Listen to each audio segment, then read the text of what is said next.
ថ្ងៃនេះគឺចេញដំណើរ offroad របស់យើងគឺមកភូស្រែទៀតហើយបាទដែលយើងចាប់ផ្ដើមចេញដំណើរទៅហើយគឺវេទនាខ្លាំងមែនតើបាទអញ្ចឹងមិនថាយើង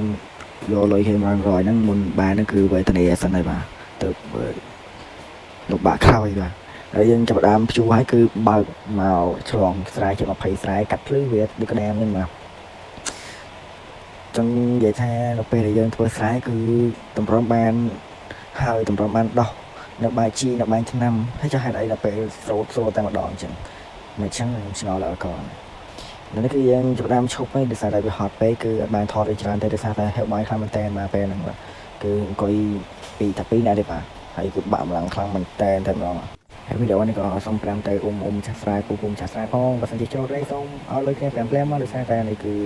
មានរត់ប្រាក់អីជាប់មួយខែបានទេបាទត្រូវការអំបិលហើយវិញហោះតន់ហើយកុំភ្លេចជួយតាមដាន page ខ្ញុំជាមួយពុកម៉ែបងប្អូនទាំងអស់គ្នាបាទខ្ញុំសូមក៏បានដែរពុកម៉ែបងប្អូនហើយអាមួយជីវិតថ្មីដៃថ្មីអញ្ចឹងពុកម៉ែបងប្អូនជួយចុច follow នៅ like follow បាទពុកម៉ែបងប្អូនទាំងអស់គ្នាបាទ